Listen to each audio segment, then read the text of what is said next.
mga ka-Soundworks, nagpalit po tayo ng dalawang panibagong driver transistors. So ngayon, check po natin itong ating drivers kung ready na po ba na magbigay ng voltage dito sa base ng ating OPT. So tingnan natin mga ka-Soundworks.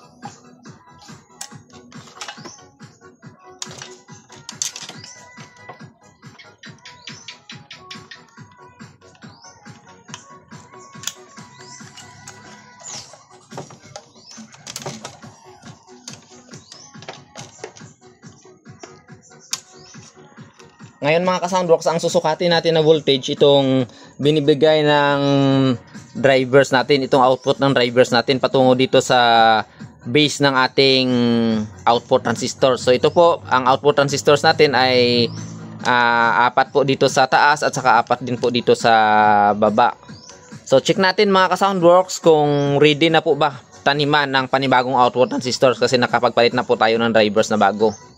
So, switch on lang po natin ang ating amplifier. So, ayan.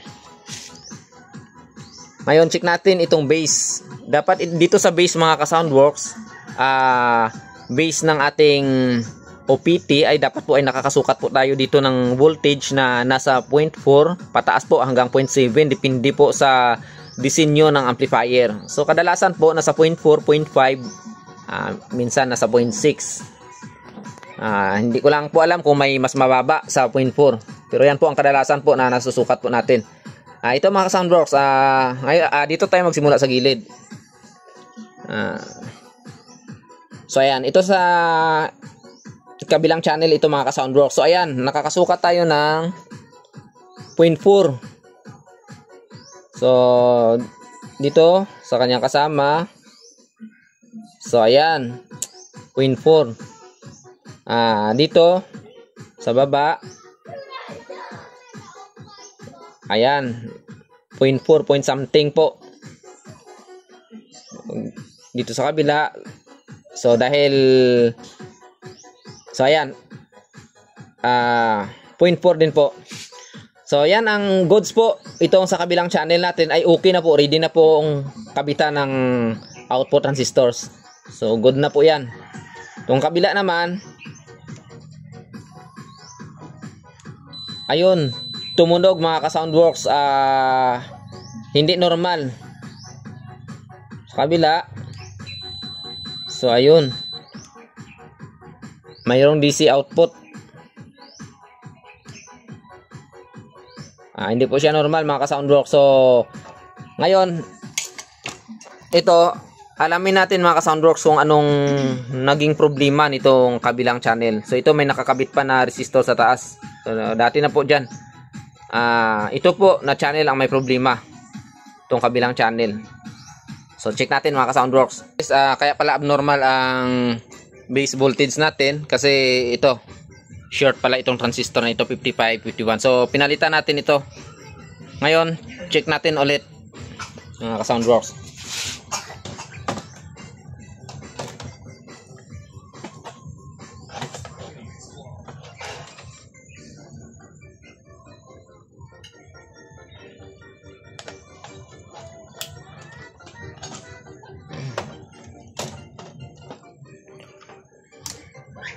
So ayan, bali ang may problema kanina mga ka-Soundworks, ito na channel.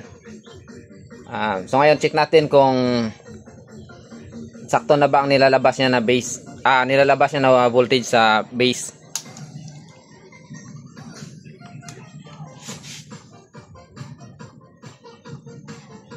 So ayan mga ka-Soundworks, so 0.4. Dito sa kabila is 0.4.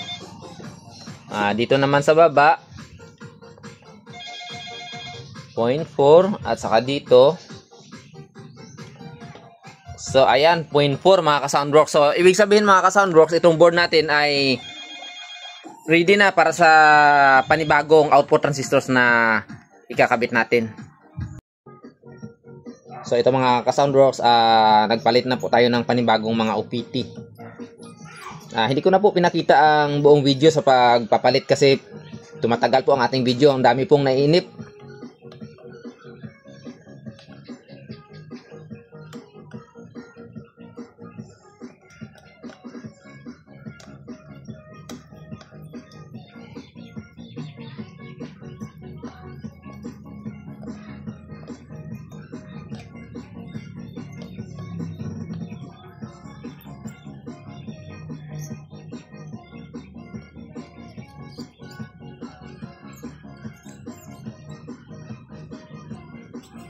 So ayan. So ngayon mga ka-Soundworks, check na natin. Ngayon mga ka-Soundworks, check na natin.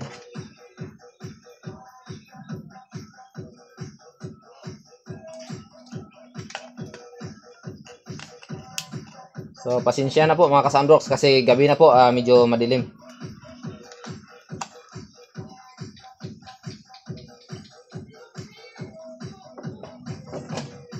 So dapat once na i-off natin ito mga i-on natin ito mga ka-Soundworks, dapat maririnig na natin ang relay na pumitik. Kasi indication po yan na okay na itong ating amplifier once na nag-switch on na po ang ating relay. Pero i-double check po natin gamit itong ating tester.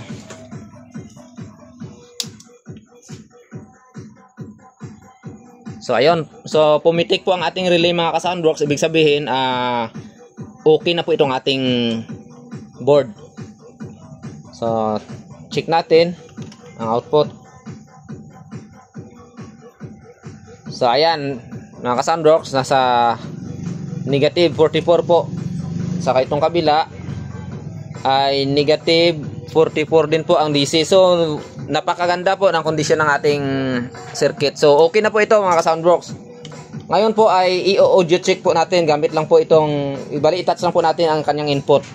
So una nating i-check itong kabilang channel. So hindi ko alam kung right ba ito o left. Basta ito sa kabilang channel mga ka-Soundworks. Touch natin itong main input. So tingnan nyo ang ating tester.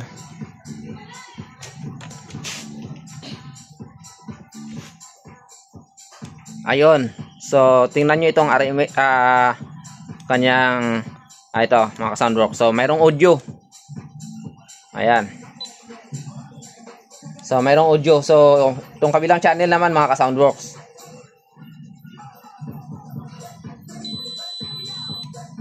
Ayun. So mayroon ding audio. So okay na mga ka-Soundworks. So yun lang po. Maraming salamat.